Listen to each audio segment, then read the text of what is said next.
Em nome do Pai, e do Filho, e do Espírito Santo. Amém. Catequese sobre os 10 mandamentos da lei de Deus. 9º mandamento da lei de Deus.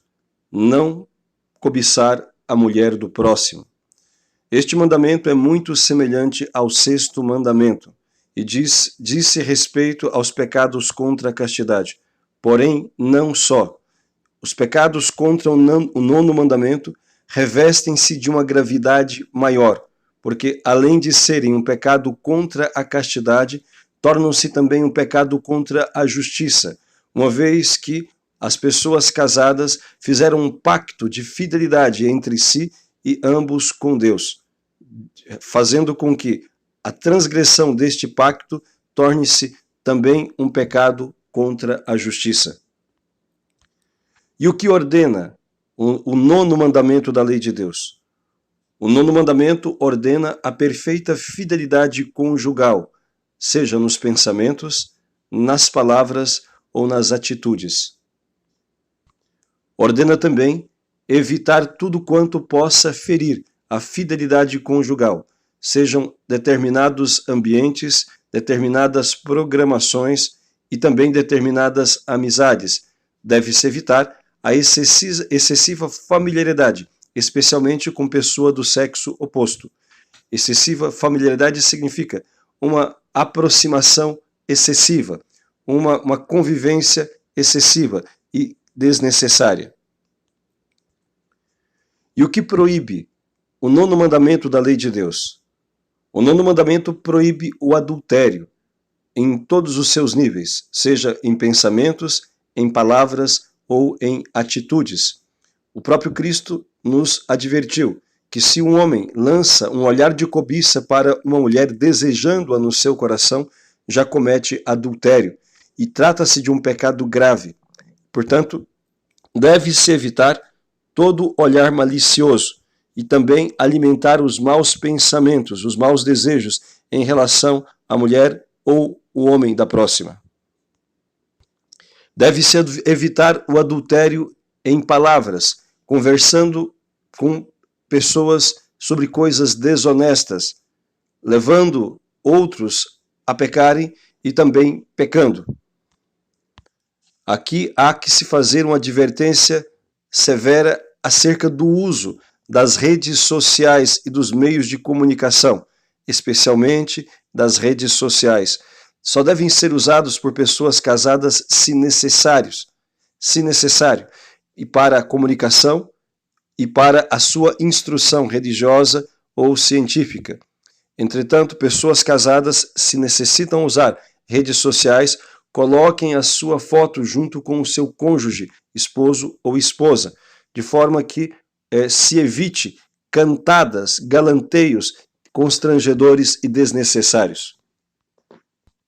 Se bloqueie ou se exclua a amizade com qualquer pessoa que venha tornar-se risco para sua fidelidade conjugal ou que proponha coisas ou conversas desonestas. Proíbe também a imodéstia no comportamento, sejam na forma de se falar, de se vestir ou de se relacionar com o semelhante, especialmente se pessoa casada. O 9º mandamento proíbe também o uso errado da sexualidade mesmo entre pessoas casadas. Deve-se vivenciar o ato sexual de maneira natural, como diz o Código de Direito Canônico. O ato sexual, o ato conjugal, deve ser feito de forma humana.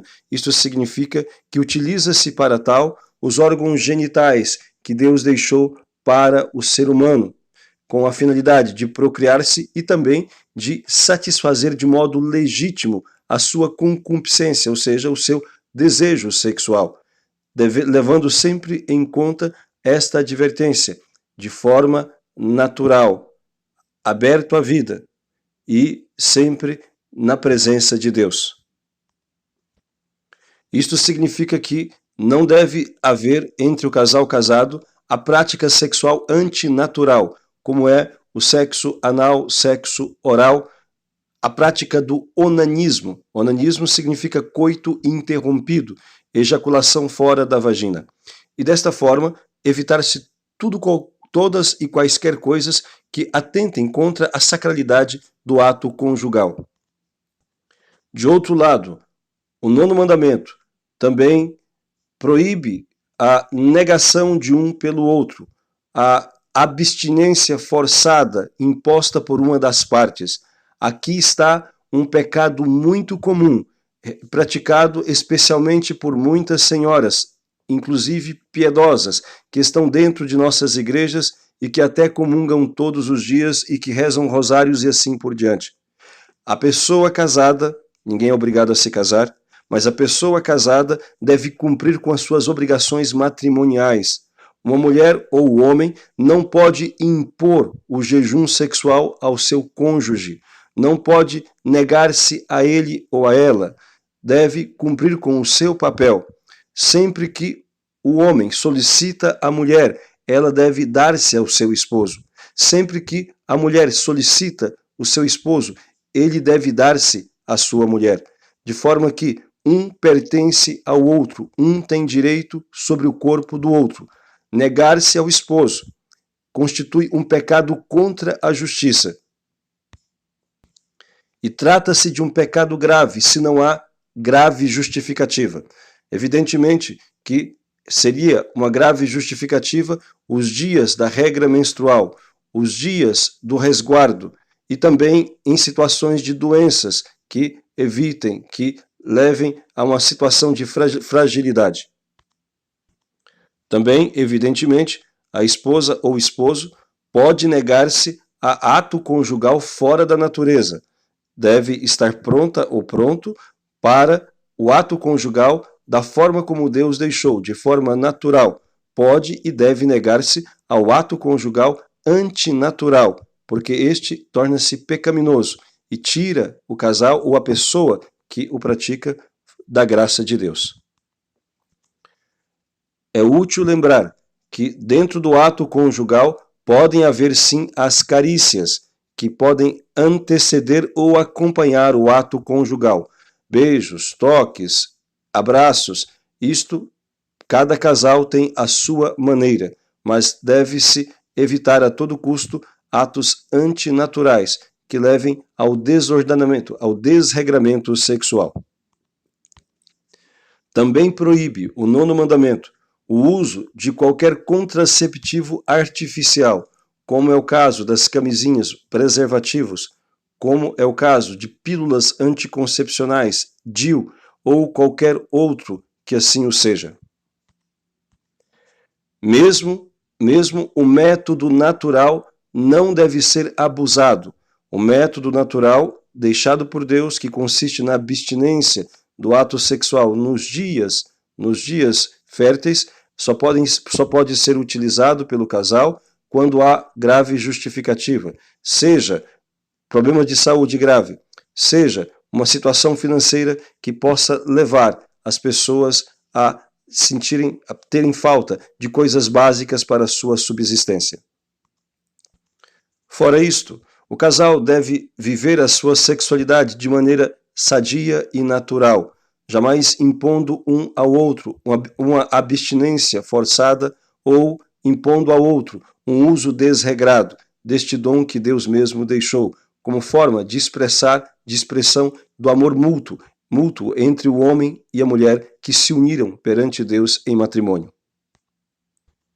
Grande problema para a manutenção da fidelidade conjugal foi, infelizmente, a vitória de Satanás contra a família, em grande parte incentivando a retirada do lar da mulher, levando-a a concepções feministas que a fizeram pensar que deveriam estar no mercado de trabalho para, entre aspas, ter uma vida melhor, proporcionar uma vida melhor à sua família. Grande desgraça ocorreu quando muitas assim o fizeram, deixando as suas obrigações e terceirizando a educação dos seus filhos e descuidando do seu próprio lar. A ordem natural estabelecida por Deus diz que compete ao homem o sustento do lar, e se não for capaz de fazê-lo, não deve casar-se. Compete ao homem o sustento do lar e compete à mulher o cuidado da sua casa e a educação imediata dos seus filhos. Esta ocupação santa leva à santificação da mulher, leva à santificação dos filhos, leva à unidade da família e evita imensamente a traição, evita imensamente vários tipos de situações que favorecem a infidelidade conjugal.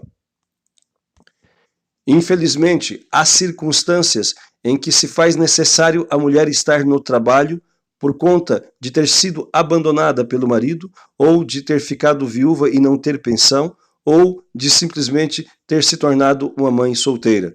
Mas, a todo custo, deve-se evitar esse tipo de situação que é anômala e, o mais possível, deve-se procurar remediar, fazendo com que, tentando estar com as crianças o mais possível, realizando a educação que compete à mãe fazer. Não há vovó, titia, babá, creche ou escolinha que substitua uma mãe dentro de casa. O papel da mãe é insubstituível e quando a mãe empenha-se em cumpri-lo, não apenas evita circunstâncias que favorecem a esta infidelidade, como também causa grande bem a si mesmo e a sua família, porque simplesmente realiza e cumpre a missão que Deus lhe deu. Para alcançarem a graça de serem sempre fiéis um ao outro e a Deus, o casal deve procurar rezar junto, especialmente a oração do Santo Terço. Devem procurar confessar-se com frequência, de 15 em 15 dias, ou se passar muito tempo, um mês. Devem procurar comungar, receber o Santíssimo Corpo de Deus para fortalecer a sua alma na luta contra o pecado e no esforço de cumprimento da própria missão. Devem suplicar ao Espírito Santo o dom da fortaleza para sempre resistir às tentações que não faltam e que estão por todos os cantos, e desta forma manter a sua fidelidade. Deve procurar suplicar a intercessão da Sagrada Família, a fim de que haja no seu lar a harmonia, a paz e a felicidade, de modo que não sejam tentados a buscarem fora complemento, satisfação.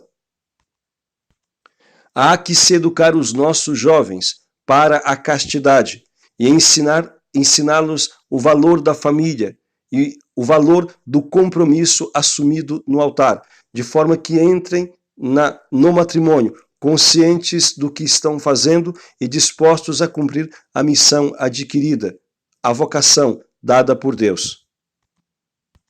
É necessário advertir sobre a gravidade do pecado do adultério, que consiste em relacionar-se sexualmente com pessoa casada, e a gravidade de desfazer-se uma família, de entrar no meio de uma família. Dos pecados mais graves que um ser humano pode cometer é a destruição de uma família, relacionando-se com um homem ou mulher casado e tirando ali a unidade do lar, levando à infidelidade e destroçando uma comunidade familiar assim abençoada e estabelecida por Deus.